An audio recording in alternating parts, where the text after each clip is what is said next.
La parole de Dieu ce soir, nous la trouvons dans Exode au chapitre 3. Exodus, the 3rd chapter, from the 7th to the 10th verse. Exode au chapitre 3, nous remarquons à partir du 7e verset, le 8e verset et encore le 9e verset. Deutéronome au chapitre 6, nous lirons du 1er verset jusqu'au 3e verset. Après, on va sauter, nous lirons les 10e et le 11e. Je dis Alléluia. Des maisons que tu n'as pas bâties, des citernes que tu n'as point creusées, des plantes que tu n'as jamais plantées.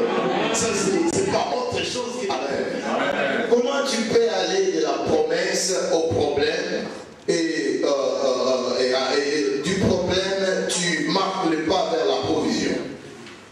Ce sont les étapes que nous allons voir et ça va beaucoup nous aider au travers de cette série d'enseignements. Et le Saint-Esprit de Dieu va nous montrer les intentions de Dieu pour tout un chacun de nous. Amen. Amen. Je vais commencer par dire que tout dans le royaume de Dieu, ou encore dans la Bible, vient sous une forme d'une promesse.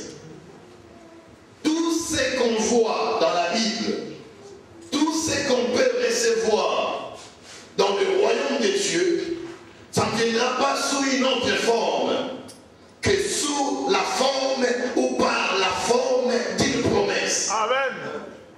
Dieu ne te bénira jamais sans pour autant t'avoir déjà promis cette bénédiction. Dieu ne te guérira jamais s'il ne t'a jamais promis cette guérison. Amen. Dieu ne t'élèvera jamais s'il ne t'a jamais promis cette élévation. Amen. Toutes choses dans le royaume de Dieu ou encore dans la Bible, ça vient sous une forme d'une promesse. Amen. Ça peut être la promesse révélée par la voie prophétique ou par la voie des visions, ou encore ça peut être les promesses qui se retrouvent dans la Bible, parce que la Bible renferme plus de 6000 promesses que le Seigneur a faites à son peuple. Amen. Amen. Amen. La Bible est un livre de promesses. Amen. La Bible, c'est la parole de Dieu. Amen. Et la Bible, c'est l'expression de la volonté de Dieu révélée. Amen. Des fois, on cherche trop de révélations, il n'y en a pas d'autres que ce que Dieu a déjà révélé dans sa parole. Alléluia. C'est pourquoi je ne crois pas aux gens qui donnent des prophéties, des choses qui n'ont pas de fondement biblique. Mon Dieu à moi ne m'a pas appris ces choses-là. Parce que la Bible, c'est la prophétie par excellence. Tout ce que tu dois dire, tout ce que tu vas prêcher, tout ce que tu vas faire, tout ce que tu vas enseigner, doit avoir comme fondement la parole de Dieu, qui est le fondement solide. Alléluia. Amen. Je dis Alléluia. Amen. Plus de 6000 promesses qui sont dans cette parole et qui sont dans la Bible. Alléluia. Amen. Je dis Alléluia. Amen.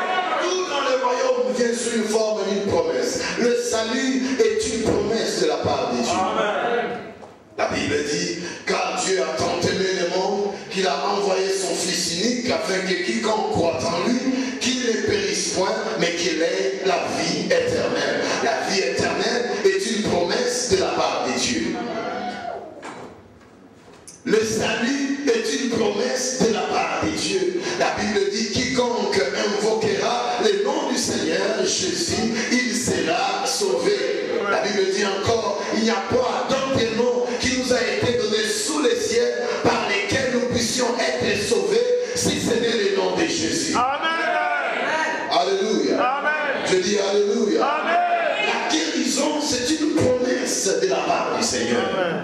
C'est ce que Dieu a voulu dire, il a dit par sa parole. Et sa parole est l'expression de la parfaite volonté de Dieu révélée à son peuple. La guérison est une promesse de la part du Seigneur. Parce qu'il a dit dans sa parole, dans ce meurtre, qui a cru en notre prédication, qui a cru à notre enseignement. Il s'est chargé de nos souffrances, il s'est chargé de nos infirmités, il s'est chargé de toutes nos douleurs. Et par ce meurtre-ci, vous avez été guéris. Frère, ta guérison, tu ne l'auras pas aujourd'hui. Ta guérison, tu ne l'auras pas demain. Ta guérison, tu ne l'auras pas dans 5 ans. Mais ta guérison, il y a de cela 2000 ans que Jésus-Christ, l'homme de Galilée, a payé le prix afin que tu marches dans la santé divine. La guérison est une promesse de la part de Dieu. Amen. Alléluia. Amen. Oh, je dis Alléluia. Amen. La prospérité est une promesse de la part du Seigneur. Amen.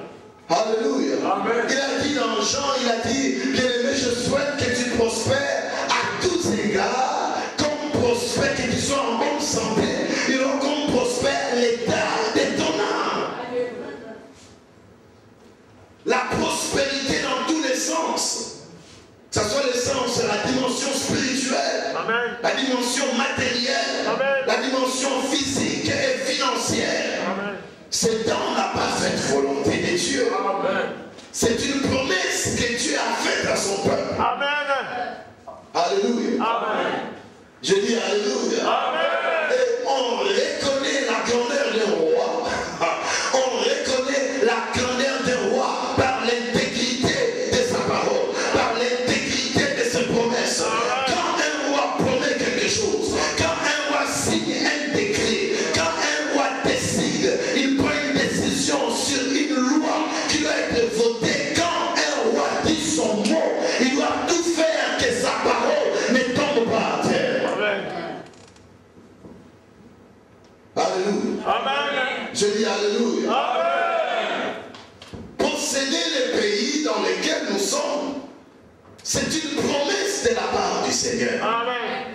Je n'ai pas besoin d'être nécessairement toujours blanc de peau pour posséder les pays là où je suis.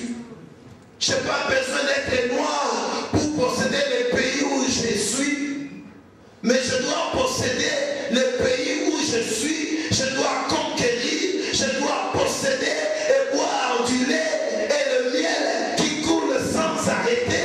Parce que mon Père me l'a promis. Parce que mon Père l'a dit. Il a dit à Josué, je ne t'abandonnerai point. Je ne te délaisserai point. Je serai toujours avec toi. Il a dit, Moïse, mon serviteur est mort.